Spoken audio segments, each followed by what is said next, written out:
Success means doing the best we can with what we have.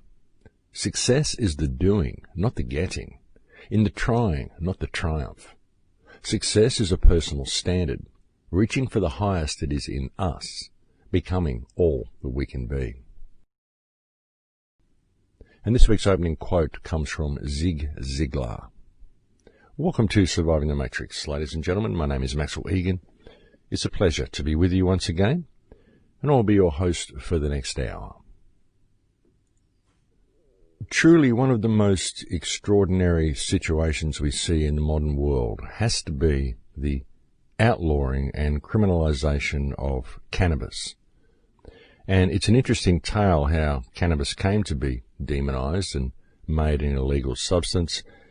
And really, there's no reason for it to remain that way. There really isn't, because this is an incredibly useful plant, and it's about time we called this out for what it is, ladies and gentlemen, because the uses of this plant and the benefit it has for not only mankind and society, but for the world in general, for the environment and every single aspect of our lives, truly is remarkable.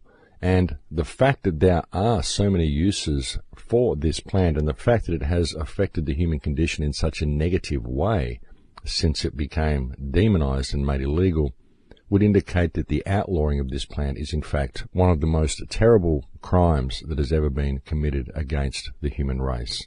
It really is, folks. The banning of cannabis is a crime against humanity, and any politician who supports the continued prohibition of this plant is actively engaging in crimes against humanity. And that is the bottom line. That really is the bottom line, folks. There is no grey area here. The fact is that cannabis needs to have all restrictions lifted from it immediately, and if the politicians refuse to do so, then the people need to prosecute the politicians under human rights abuses and crimes against humanity.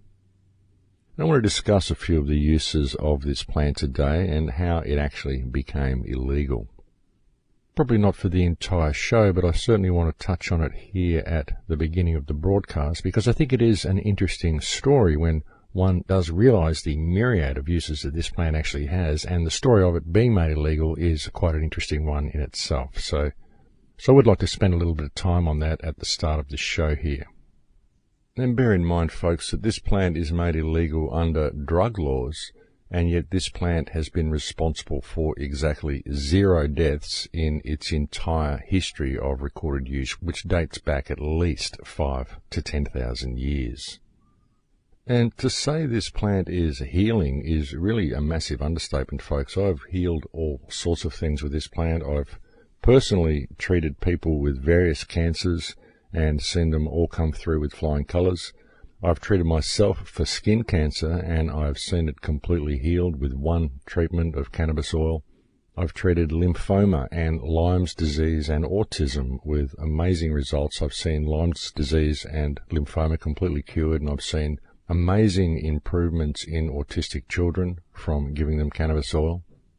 The medicinal properties of this plant are literally off the charts, folks. For example, even the seeds. If you eat the seeds, they will dissolve any plaque in your arteries and thereby greatly improve your health in regards to heart disease and this sort of stuff. There are very, very few substances that will dissolve artery plaque, folks, and yet the oil in cannabis seeds will do so. Cannabis or hemp was actually used as the basis for most medicines back before the turn of the last century. And when cannabis was taken out of our medicines and things became more chemically based and pharmaceutically based, then we saw a huge decline in the overall health of this planet. And we saw the emergence of all sorts of exotic diseases as well, such as Parkinson's, Alzheimer's.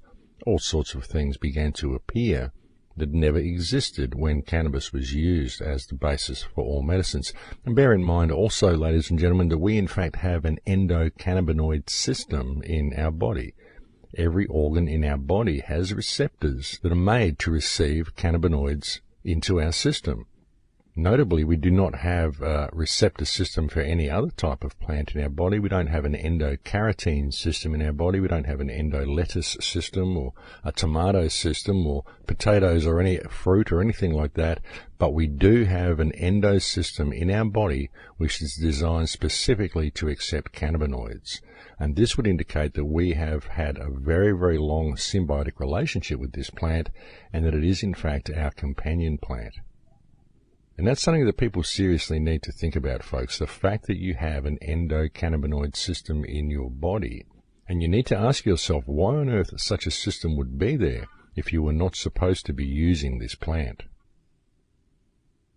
Now, medicinally, just in everyday use, as I've just mentioned, the seeds, consuming the seeds, will quite literally dissolve artery plaque and greatly improve your health in that manner.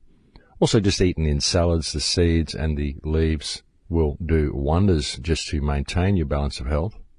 As I also mentioned, I've used the oil to treat skin cancers and various types of cancers with amazing results. The oil can also be applied directly to burns, and it will ease the pain of the burn almost instantly, and it will allow the skin to grow back with virtually no scarring, because the oil has the effect of actually regenerating cells. It actually causes new cell growth and promotes cellular regeneration, which is absolutely amazing that it can do that.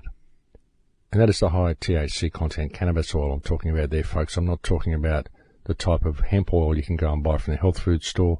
I'm talking about high THC CBD oil made from high-potency indica strains of cannabis. Essentially the type of oil that Rick Simpson is famous for. This is the type of oil that is the most healing of all the oils. People think that THC is just a psychoactive substance, but it's actually very healing as well. In fact, it is THC which has been found to be the most effective cannabinoid in treating cancers. Another amazing aspect of this plant, getting away from the medical side of things for a second, is it has the ability to mineralize.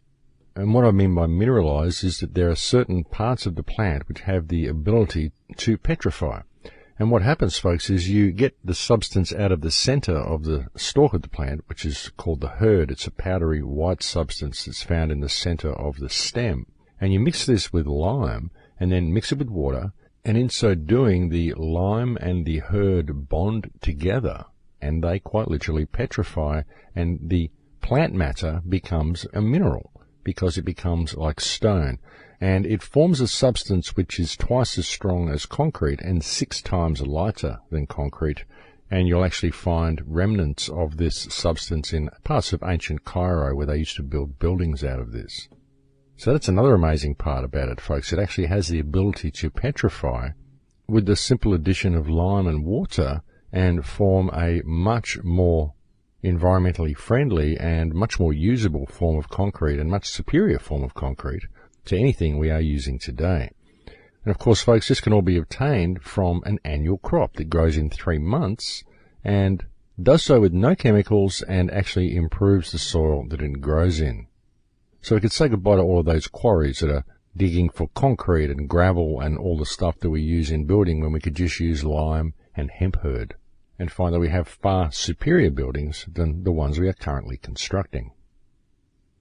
And continuing on with construction for a moment, we can also make far, far superior quality particle board that can be used in floorings and all sorts of stuff in buildings than anything we're making now from using crushed hemp fiber.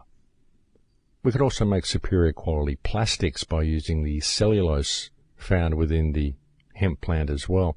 Henry Ford actually made a car back in, I think it was the 1930s or 1940s, made completely from cellulose that he extracted from hemp, sisal and flax, I believe.